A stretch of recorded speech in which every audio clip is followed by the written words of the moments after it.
Bonjour à tous, aujourd'hui nous allons tester un module de distorsion de la marque Line 6, le DM4.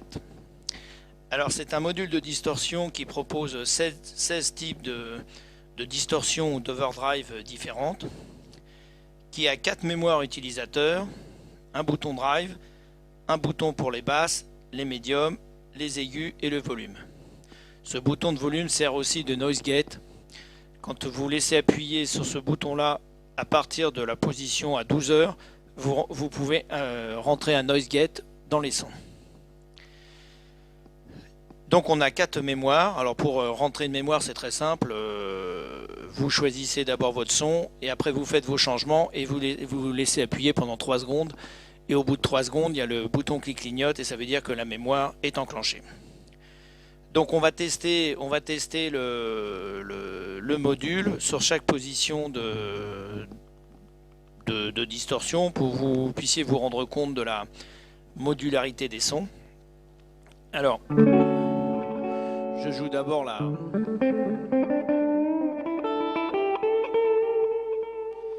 guitare à vide et on va commencer par le premier. Alors on va commencer par un boost compresseur. Hop, je remets tous les boutons. Alors pour l'instant je mets tous les boutons à midi pour vous rendre compte. Donc là c'est pas assez fort. Hop, c'est un boost.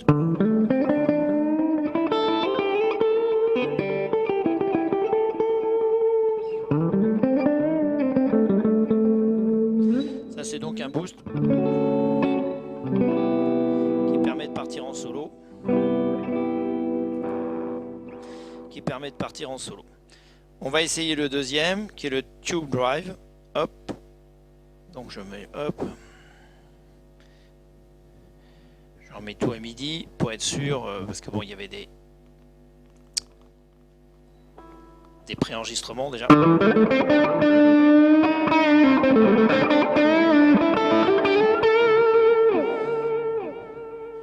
Avec les aigus un peu plus. Voilà,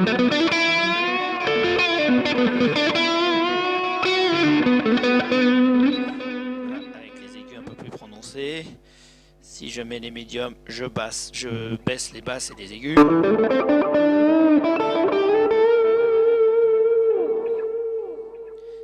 Hop là. Donc là c'était le tube drive. Maintenant on va passer sur le screamer.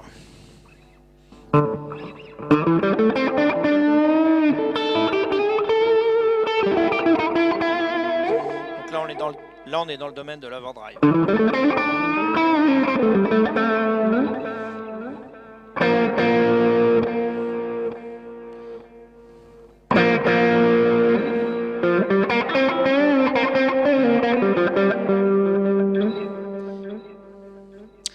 Hop. Là maintenant on passe sur l'overdrive.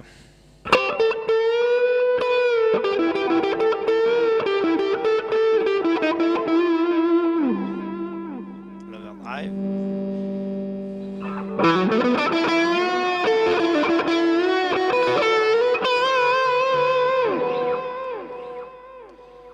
Si je baisse le drive.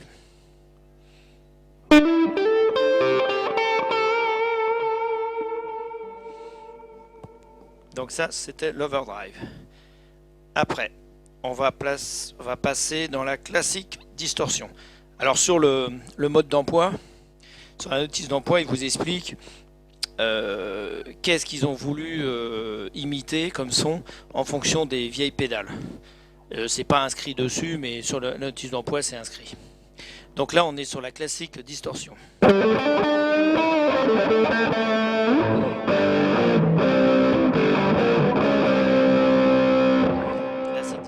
Si je rajoute un peu de drive.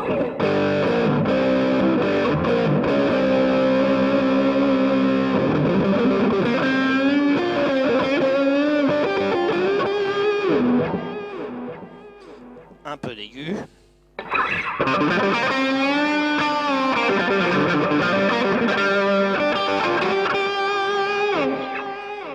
Voilà. Alors après, nous avons la heavy distorsion. Tac.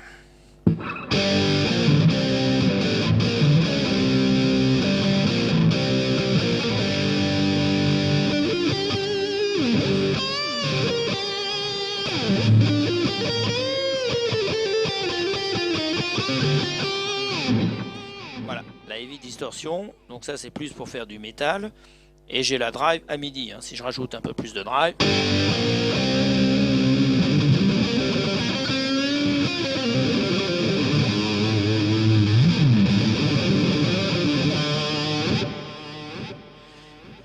voilà, ça c'était la heavy distortion. Maintenant on est sur color drive, on passe sur color drive.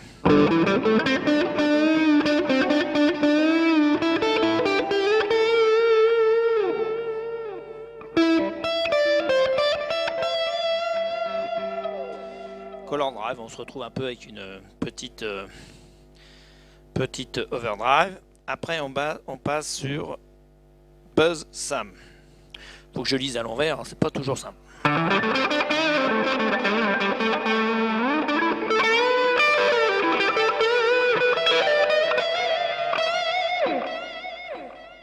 Donc là j'ai toujours les réglages à midi.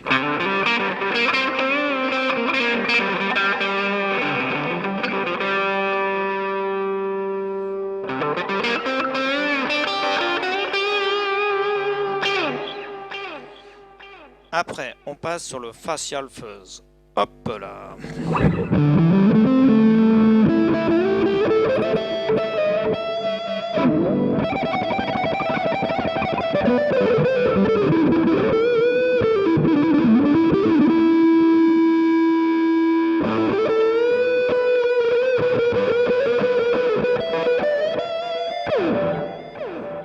Facial Fuzz. Alors après, on passe sur le Jumbo Fuzz.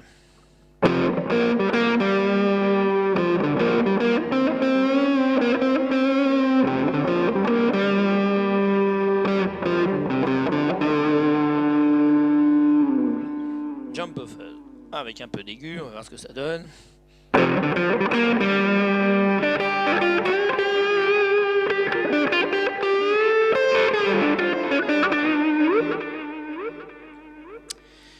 Alors après, on passe sur la Fuzz PI. La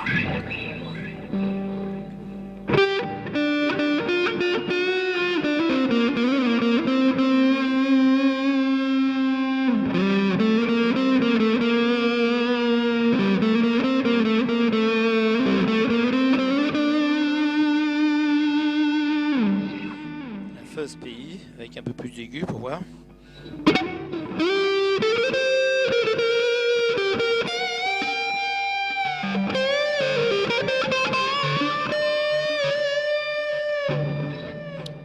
De Scorpion. Après on passe sur le Jazz Fuzz.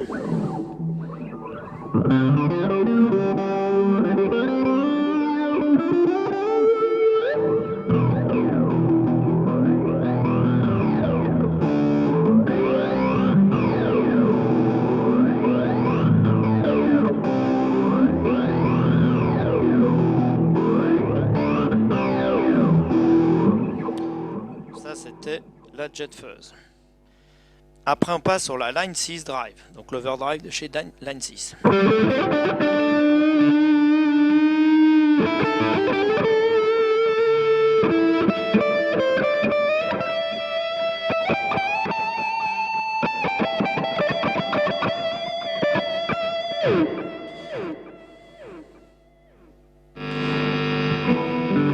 Alors là on passe sur la distorsion de chez Line 6. Alors là vous voyez, on a quand même du souffle, du buzz là.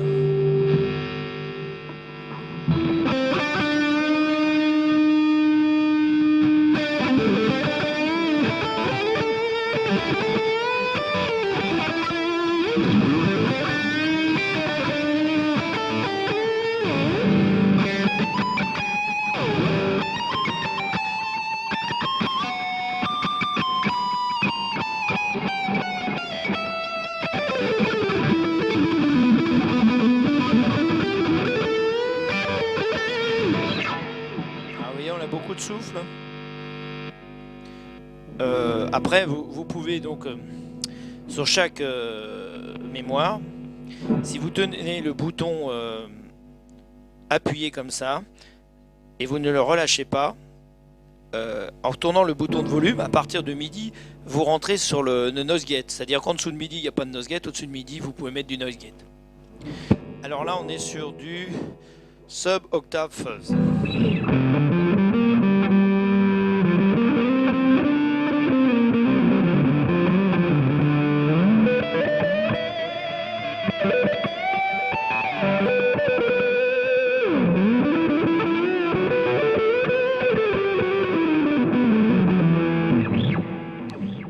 Et là, on est sur de l'octave fuzz.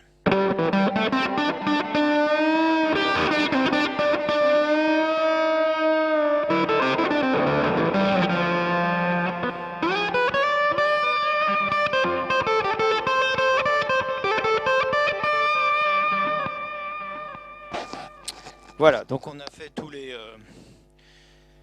on a essayé tous les sons. Alors bien entendu, hop, si je reviens par exemple sur la classique distorsion.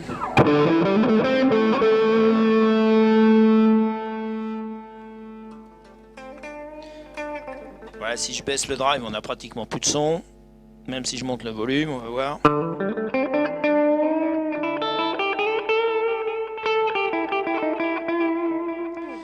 Si je monte le drive, je baisse un peu le volume.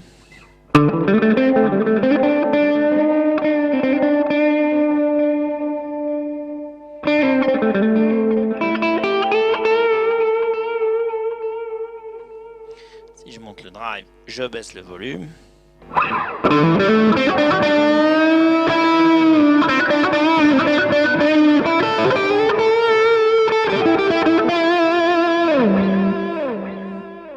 Je vais baisser le volume. Donc là, après, par exemple, on peut jouer sur l'équalisation.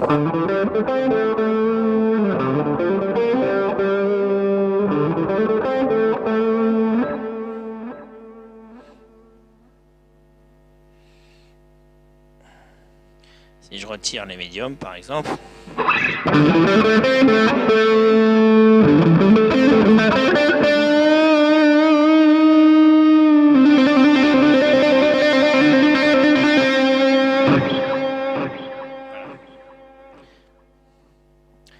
Alors vous voyez que les possibilités sont infinies. Une fois que vous avez choisi votre son, vous appuyez longtemps sur le bouton et une fois qu'il clignote au bout de 3 secondes, le bouton est sauvegardé. Pas le bouton est sauvegardé, le preset est sauvegardé. Le seul problème qu'il y a là-dedans, c'est que une fois que vous avez sauvegardé vos 4 presets, vous n'avez aucun moyen de vous souvenir de ce que vous avez choisi comme type de son, du niveau du drive, du bass, du mid, du treble et du volume. Parce qu'il n'y a aucun moyen d'indication. Donc une fois que vous jouez, si vous voulez changer votre son, surtout au niveau de l'équalisation, vous êtes pratiquement obligé de remettre par exemple le bass à 0 et après hop, de le tourner pour retrouver le son qui vous convient et à ce moment-là de valider. Ça c'est le problème, c'est qu'on n'a aucun point de... Une fois qu'on a enregistré un preset, sauf si on a une bonne mémoire ou si on l'a marqué sur un morceau de papier, on ne peut pas savoir ce qu'on a enregistré. Alors, je vais prendre ce son-là.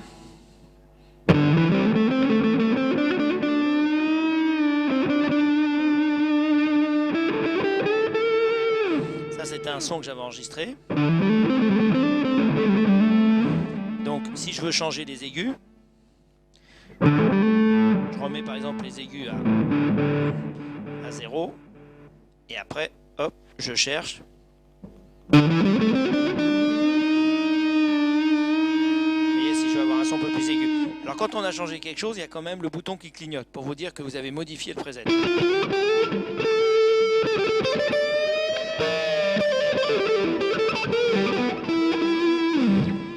Donc là, j'ai rajouté des aigus, par exemple.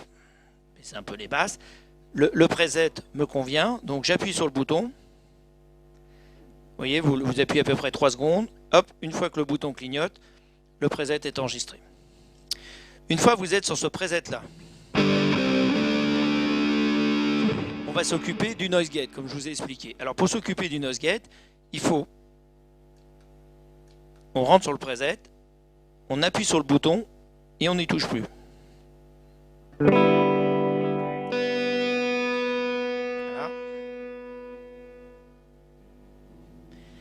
Là, une fois que je fais ça, j'ai supprimé le nose gate. Une fois que je dépasse le MIDI, vous voyez, je mets du nose gate. Là, il est à fond le nose gate. Vous voyez? C'est là qu'il s'enclenche le nose gate. Là, il n'y a plus de nose gate. Là, il y a du nose gate. Voilà. Et là, il n'y en a plus. Vous entendez le souffle. Et là, il y en a. Voilà, c'est comme ça qu'on règle le nose gate sur cet appareil. Donc là, il clignote pour dire que j'ai changé quelque chose. Donc après, j'appuie et j'enregistre. Voilà.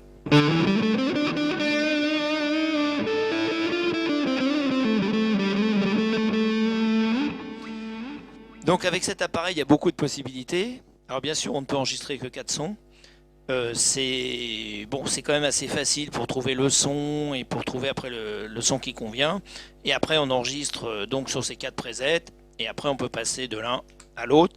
Alors, on ne peut pas... Par exemple, si sur le premier canal, vous avez enregistré une overdrive et sur le deuxième, vous avez enregistré une distorsion, on ne peut pas enclencher les deux. On ne peut pas avoir, comme on fait souvent, mettre une TS9 avant une distorsion. On ne peut pas faire ça comme le font certaines pédales. Là, on choisit ou on choisit rien. Là, on a un bypass, vous voyez, il y a le son clair. Ou alors après, vous choisissez votre son, mais vous ne pouvez pas les cumuler. Alors le Line 6 est vendu avec, a été vendu parce qu'il n'est plus dans le commerce, était vendu avec son alimentation. Alors que je regarde, c'est du 9 volts, mais du 1200 mAh, donc il faut quand même une alimentation assez costaud. Voilà, cet engin, ce module d'effet, qui est sorti au début des années 2000, valait en prix de vente aux alentours des 370 €. Alors maintenant ils ont sorti d'autres choses, mais il peut encore faire son effet, et pour ceux qui aiment chercher des sons, c'est assez simple de changer les sons et c'est assez simple de les enregistrer. C'est pas une usine à gaz. Le seul reproche qu'on peut faire, et je vous l'ai dit, c'est qu'on peut pas, une fois qu'on enregistre un son, on ne sait pas quel niveau et quel son on a enregistré, sauf si on l'a noté, ou alors sinon vous prenez une photo avec votre téléphone, et comme ça vous savez que sur le premier preset vous avez fait tel réglage et ainsi de suite. Bah écoutez, je vous dis à bientôt. J'espère que ce test vous a plu.